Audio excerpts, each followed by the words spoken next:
Important है। आज इस सेशन में हम डिस्कस करने वाले हैं डीएनए क्लोनिंग। ठीक है, तो ध्यान से सुनिएगा। अब कमेंट्स पर ज्यादा ध्यान नहीं दीजिएगा, कमेंट्स पे हम बाद में वापस एक बार आएंगे क्लास के एंड पर। दोस्तों, डीएनए क्लोनिंग का मतलब क्या है और डीएनए क्लोनिंग क्यों करनी चाहिए और करने के बाद क्या फायदा होगा। जब कभी भी दोस्तों हमें एक डीएनए का कोई पीस हो, उससे खूब सारी कॉपीज को बनाना हो, एम्पलीफाई करना हो, हमारे पास एक कोई डीएनए की कॉपी हो और उस डीएनए की कॉपी से हमें मल्टीपल कॉपीज बनानी हो, एम्पलीफिकेशन करना हो, तो इसको ऐसा करने के लिए से एक डीएनए की खूब सारी फोटोकॉपी बनानी। उसके लिए दो तरीके अवेलेबल। एक है इन विट्रो तरीका, यानी टेस्ट ट्यूब कंडीशंस में, लैब कंडीशंस में आप कर सकते हो, जिसके लिए आप पीसीआर का इस्तेमाल करते हो। और दूसरा है in vivo condition. In vivo condition में आप क्या करोगे कि जिस डीएनए को आपको एम्पलीफाई करना है, उस डीएनए को किसी सूटेबल क्लोनिंग वेक्टर में इंसर्ट करोगे, किसी सूटेबल वेक्टर के अंदर इंसर्ट करोगे, फिर उस वेक्टर को किसी बैक्टीरियल सिस्टम के अंदर इंट्रोड्यूस करोगे, यानी किसी होस्ट सिस्टम के अंदर इंट्रोड्यूस करोगे इस तरीके से, जिससे खूब सारी कॉपीज है वो बनाई जा सके। इस तरीके से इसके अंदर हमारा क्या इंसर्ट है, वो डीएनए जिसको हमें एम्पलीफाई करना है। और फिर उससे हम खूब सारी, जैसे बैक्टीरिया भी डिवाइड हो रहा है और हर बैक्टीरिया के अंदर खूब सारी कॉपीज है वह बन रही है हमारे इंसर्ट की, है ना। और हर बैक्टीरिया के अंदर एक से ज्यादा कॉपी वाला ये डीएनए बन रहा है। ये डीएनए है जो हम एम्पलीफाई करना चाहते हैं, ध्यान से सुनिएगा ना। और बाद में बैक्टीरिया से इसे हम वापस ऑप्ट इन कर लेंगे, इसको वापस हम ऑप्ट इन कर लेंगे, ये डीएनए को वापस ऑप्ट इन कर लेंगे। इस तरीके को कहा जाता है जहां पर आप एक बैक्टीरियल सेल का इस्तेमाल करते हैं। इस इन विवो मेथड को क्या कहा जाता है, जीन क्लोनिंग। पीसीआर से often DNA lesser than 10 kb है, लेसर देन 10 kb है, तो उसके लिए आप क्या इस्तेमाल कर सकते हो, पीसीआर। और 10 kb से ज्यादा बड़ा डीएनए, 10 kb से अगर ज्यादा बड़ा डीएनए, तो you have to go for an in vivo method, gene cloning, है ना। मोर देन अगर 10 kb है तो फिर वहां पर पीसीआर की बजाय आपको जीन क्लोनिंग इस्तेमाल करना पड़ेगा। पीसीआर क्या है उसको हम आगे पढ़ेंगे। बात समझ में आई कि हमारे पास एक डीएनए का कोई सेगमेंट है, उस डीएनए के सेगमेंट की खूब सारी कॉपीज बनानी है, फोटोकॉपी बनानी है मान लो। उसके दो तरीके हैं, या तो टेस्ट ट्यूब में डालकर एंजाइम्स डालो, प्राइमर डालो और उसको खूब सारी कॉपीज बना दो, जिसे पॉलीमरेज चेन रिएक्शन कहा जाता है। पर उसका ड्रॉबैक ये है, लिमिटेशन ये है कि स्मॉल साइज का अगर डीएनए है तो ही उसे एम्पलीफाई किया जा सकता है टेस्ट ट्यूब कंडीशन 10 kb से छोटा। पर कई जगहों पर हमें जिस डीएनए को एम्पलीफाई करना होता है, जिस डीएनए को हमें कॉपी करना होता है, वह कोई 10 kb का है, तो कोई 40 kb का है, तो कोई 100 kb का है, कोई 1 MB का है, तो कोई 5 MB का है। इतने बड़े डीएनए को हम पीसीआर से एम्पलीफाई नहीं कर सकते, ठीक है।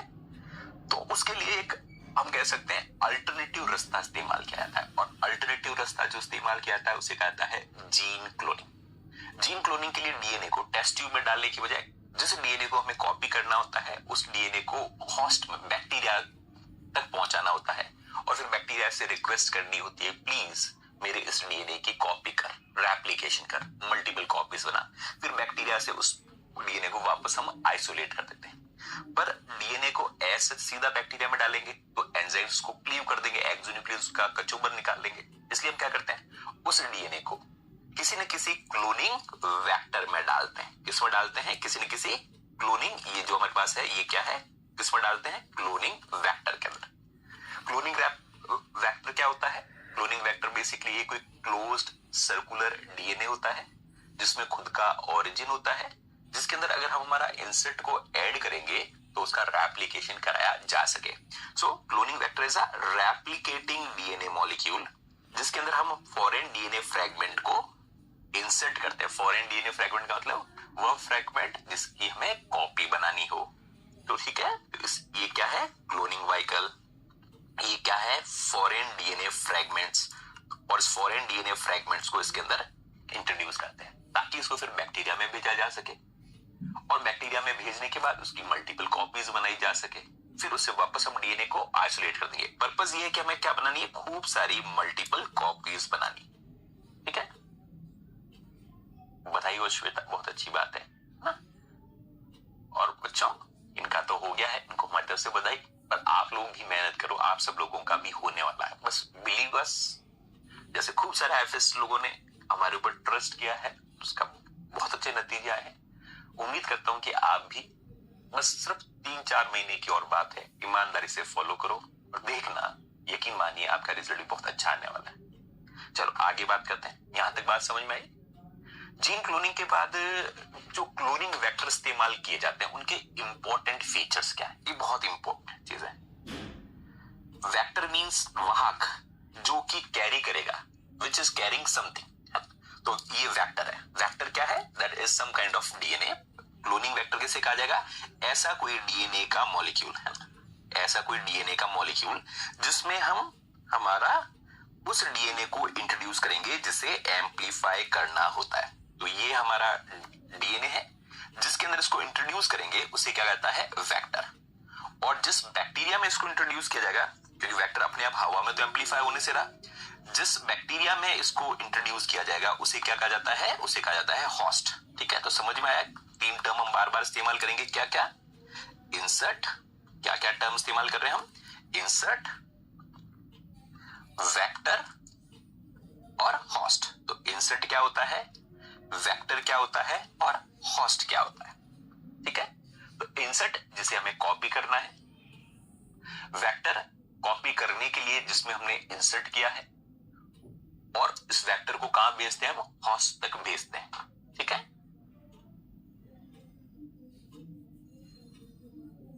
ओके, चलो आगे बात करते हैं। तो जो भी वेक्टर, क्योंकि सारी कहानी किसके ऊपर टिकी हुई है, सारी कहानी टिकी हुई है, ध्यान से सुनिएगा, सारी कहानी इस वेक्टर के ऊपर टिकी हुई है, क्योंकि इसको कहते हैं, प्लीज ये मेरा डीएनए ले और इसको बैक्टीरिया तक लेकर जा और फिर इसकी खूब सारी कॉपी कर, सारी खेल इस वेक्टर पर ही है। जिसे भी आप वेक्टर की तरह चुन रहे हैं, यानी जिसके अंदर आप अपना डीएनए इंसर्ट करना चाहते हैं, उसके अंदर 3 इंपॉर्टेंट प्रॉपर्टी होनी चाहिए। वेक्टर के अंदर क्या होनी चाहिए, 3 इंपॉर्टेंट प्रॉपर्टी जो एसेंशियल है ना, तो इसको हम कह सकते हैं एसेंशियल प्रॉपर्टीज क्या क्या होनी चाहिए। तो what are the essential property जो होनी चाहिए किसी भी वेक्टर के अंदर।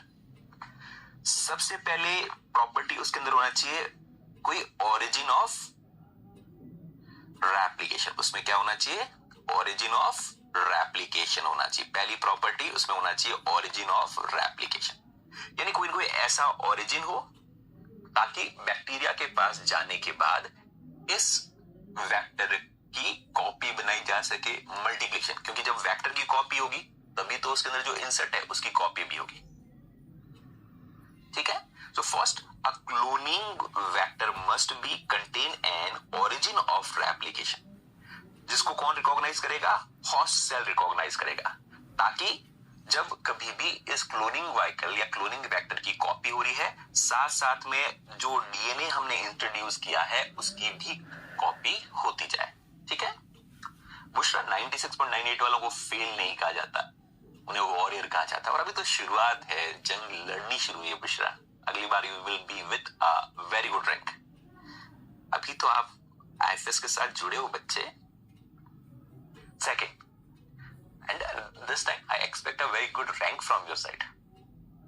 दूसरी इंपॉर्टेंट बात बच्चों, ओरिजिन ऑफ रेप्लिकेशन के अलावा दूसरी इंपॉर्टेंट बात कि इसके अंदर होनी चाहिए कोई ना कोई एक सेलेक्टेबल, ध्यान से सुनिएगा, क्या होना चाहिए, सेलेक्टेबल मार्कर जीन। इस सेलेक्टेबल मार्कर जीन की क्या रिक्वायरमेंट है, सेलेक्टेबल मार्कर जीन क्या होता है, जिसकी वजह मतलब इस प्लाज्मा में कोई एक एंटीबायोटिक रेजिस्टेंस जीन होना चाहिए, जैसे ampicillin resistance gene, tetracycline resistance gene, कोई ना कोई एक मार्कर जीन होना चाहिए। इसका क्या फायदा कि जिस बैक्टीरिया में ये वेक्टर पहुंचेगा उन बैक्टीरिया को आराम से भेजा जा सकता है, क्योंकि जो होस्ट है उनको हमें मल्टीप्लाई करना है।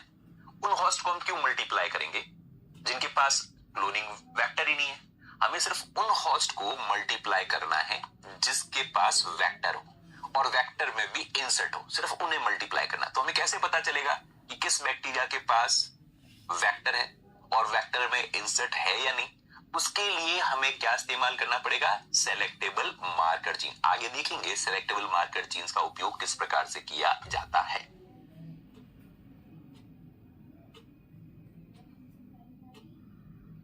ठीक है, तीसरी इंपॉर्टेंट चीज जो इसके अंदर होती है, तो सेकंड क्या है? It should carry a selectable marker, जिसकी वजह से जिन बैक्टीरियल सेल्स के पास वेक्टर है उनको सेलेक्ट किया जा सके या उन्हें आइडेंटिफाई किया जा सके। पता चल सके इन बैक्टीरिया के पास हमारा क्लोनिंग व्हीकल है, पता चल सके, ताकि उन बैक्टीरिया को हम मल्टीप्लाई करें, फालतू में गलती से उन बैक्टीरिया को मल्टीप्लाई ना कर पाए जिनके पास वेक्टर हो ही ना।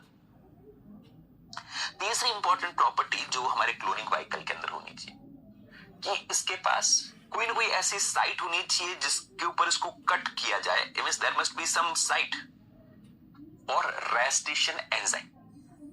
तो there must be a site for restriction enzyme, site for restriction enzyme.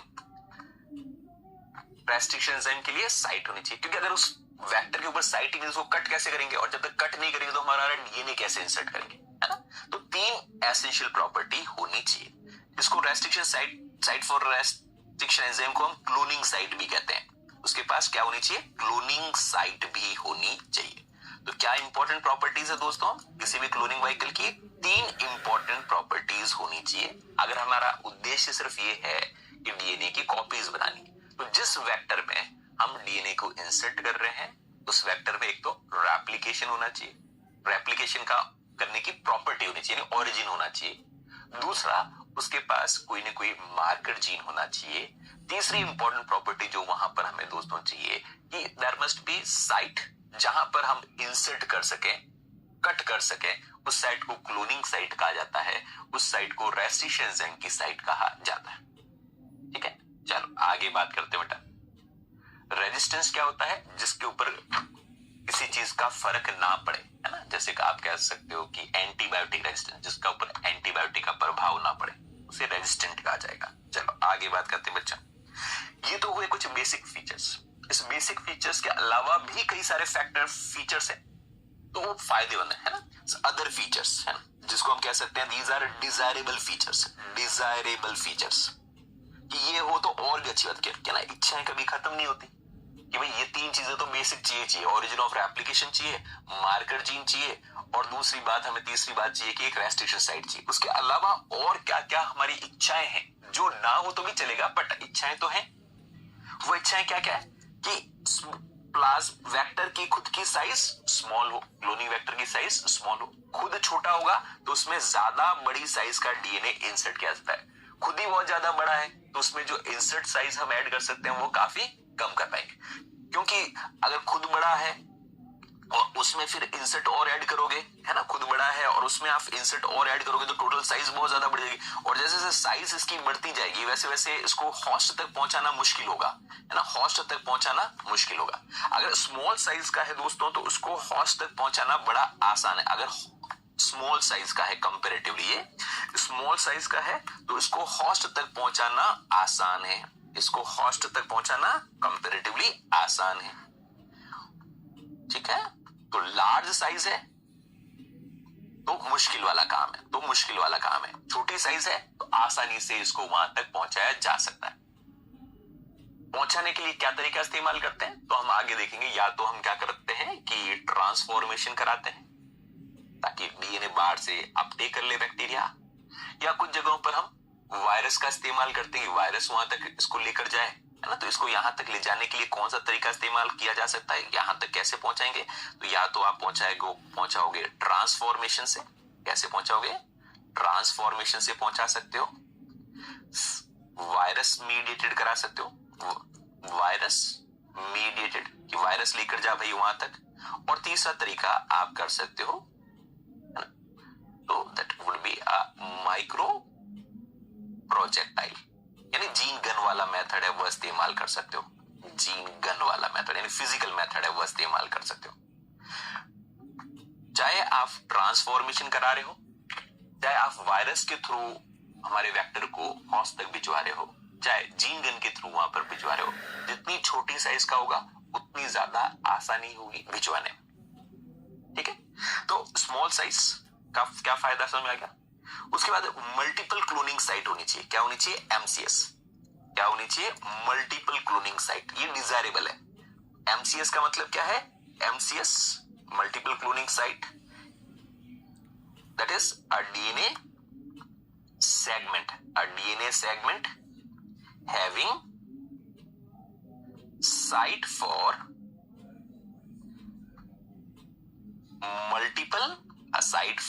multiple restriction enzymes adjacent to each other, है ना। पास में ही रेस्ट्रिक्शन एंजाइम की साइट्स है। यानी ये कोई एक DNA है, उस DNA इतना छोटा सा DNA, इसमें कहा कि यहां पर कोई एंजाइम 1 से कट लगवा दो, यहां पर कोई एंजाइम 2 से कट लगवा दो, यहां पर कोई एंजाइम 3 से कट लगा दो, यहां से कोई रेस्ट्रिक्शन एंजाइम 4 से कट लगवा लो, यहां पर 5 से कट लगवा लो, यहां पर 6 से कट लगवा दो। ऐसे DNA को क्या कहता है? Multiple cloning site. या आप यहां पर इंसर्ट कराकर क्लोनिंग करा सकते हो, इस जगह पर इंसर्ट कराकर क्लोनिंग करा सकते हो, इस जगह पर इंसर्ट कराकर, सो मल्टीपल जगहों पर आप इंसर्ट करा सकते हो। एसेंशियल तो ये थी कि एक साइट हो, एक से ज्यादा साइट पास में हो। तो ये और भी अच्छी बात है कि हमारे पास एंजाइम 1 नहीं है तो 2 से काम चला लेंगे, 2 वाला एंजाइम नहीं है तो 3rd वाले से काम चला लेंगे। ऐसी साइट्स को क्या कहते हैं दोस्तों? Multiple cloning site.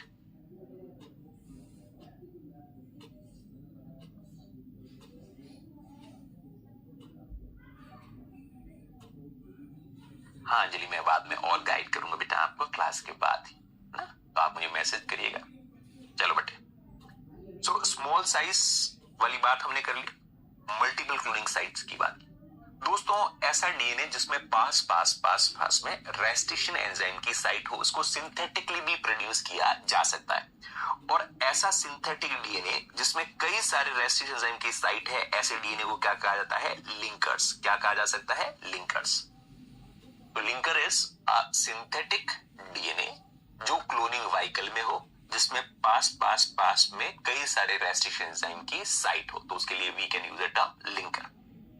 ठीक है, चैट में मैसेज कर सकते हो अंजलि।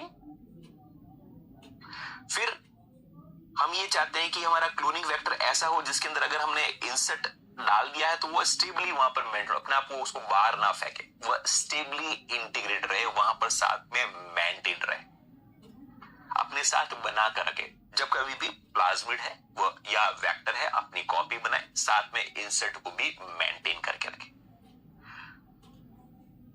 उसमें एबिलिटी होनी चाहिए कि जिस होस्ट में, सपोज ई कोलाई में हमने ट्रांसफर किया है या यीस्ट में हमने ट्रांसफर किया है, तो वहां पर वो अपनी कॉपी बना पाए, है ना। लिंकर का मतलब है कोई DNA का सेगमेंट जिसमें एक पास में एक से ज्यादा रेस्ट्रिक्शन एंजाइम की साइट्स हो और जिसको हमने आर्टिफिशियली कंस्ट्रक्ट किया हो। यानी कोई सिंथेटिक DNA जिसमें यहाँ पर EcoR1 की साइट है, या HindIII की साइट है, या BAMH1 की साइट है, या SAL1 की साइट है, अलग अलग एंजाइम की एक सिंथेटिक हमने DNA बनाया है, उसे हम क्या कहेंगे? लिंकर कहेंगे। और एक से ज्यादा सेलेक्टेबल मार्कर है तो बहुत अच्छी बात है। हमने कहा कि एक मार्कर जीन होना चाहिए, पर एक की बजाय 2 मार्कर जीन है, यानी लैग-जेड भी जीन है और एम्फिसिलिन रेजिस्टेंस जीन भी है। लैग-जेड या एम्फिसिलिन रेजिस्टेंस जीन भी और टेट्रासाइक्लिन वाला रेजिस्टेंस जीन में और भी अच्छी बात है। और दोस्तों और भी डिजायरेबल एक प्रॉपर्टी और मुझे याद आई, एक डिजायरेबल प्रॉपर्टी और, क्योंकि रिलैक्स्ड ओरिजिन हो तो और अच्छी बात है। रिलैक्स्ड ओरिजिन का क्या फायदा है? हाई नंबर में मेंटेन रखा जा सकता है, हाई नंबर में वेक्टर को मेंटेन करके। एक बैक्टीरिया में एक ही वेक्टर होगा या एक बैक्टीरिया के अंदर 30, 40 या 50 कॉपी होगी, वह इस बात पर निर्भर करता है कि उसका ओरिजिन कैसा है। तो अगर रिलैक्स्ड ओरिजिन है, मल्टीपल कॉपी वेक्टर की होस्ट में मेंटेन करके रखी जा सकती है। ओके, हाँ, ORI सिर्फ एक होना चाहिए, पर ORI कहां का होना चाहिए? ORI रिलैक्स्ड होना चाहिए। रिलैक्स्ड ओरिजिन होना चाहिए। चलो ठीक है, चलो तो ये अदर फीचर समझ में आए। तो पहले तीन बेसिक फीचर्स क्या पढ़े, तीन बेसिक फीचर्स हमने पढ़े दोस्तों। तीन बेसिक फीचर की ओरिजिन ऑफ एप्लीकेशन होना चाहिए, एक मार्कर जीन होना चाहिए, एक साइट होनी चाहिए। फिर डिजायरेबल थी कि खुद की साइज छोटी हो। उसके बाद हमने कहा डिजायरेबल है कि उसमें एक साइट की बजाय अनेक साइट हो। कुछ सिंथेटिक डीएनए भी ऐसा बना सकते हैं जिसमें खूब सारी साइट्स हो रेस्ट्रिक्शन एंजाइम की। फिर हमने कहा कि ऐसा वेक्टर होना चाहिए जिसमें हमने डीएनए इंसर्ट किया तो वो स्टेबली मेंटेन रहे, प्लाज्मिड अपनी कॉपी नंबर भी बनाए और साथ में हमारा इंसर्ट भी मौजूद हो, दोस्ती याराना हमेशा बना रहे। जिस होस्ट में हम डालें, ईस्ट में डालें या ई कोलाई में डालें, वहां पर जाकर वो अपनी कॉपी नंबर बढ़ा सके। एक से ज्यादा सिलेक्टेबल मार्कर जीन है तो और भी बहुत अच्छी बात है। और जो ओरिजिन है वो रिलैक्स्ड तरीके का है, स्ट्रिंजेंट नहीं होना चाहिए। ओरिजिन अगर रिलैक्स्ड तरीके का है तो ज्यादा संभावना है कि वह एक होस्ट में एक से ज्यादा कॉपी को मेंटेन करके रख पाएगा। ठीक है, तो रिलैक्स का मतलब क्या है, जिस एक ही होस्ट में एक से ज्यादा कॉपी मेंटेन की जा सकती है। ठीक है, तो इस तरीके की अगर कंडीशन हो, और ये हमारे पास दो कंडीशन ड्रॉ कर लेते हैं, इस तरीके की कंडीशन हो, और हम मान लेते हैं कि ये हमारे पास एक प्लाज्मिड है और एक इंसर्ट है और यहां पर खूब सारे प्लाज्मिड है जिसमें इंसर्ट है, ये हमारे इंसर्ट है।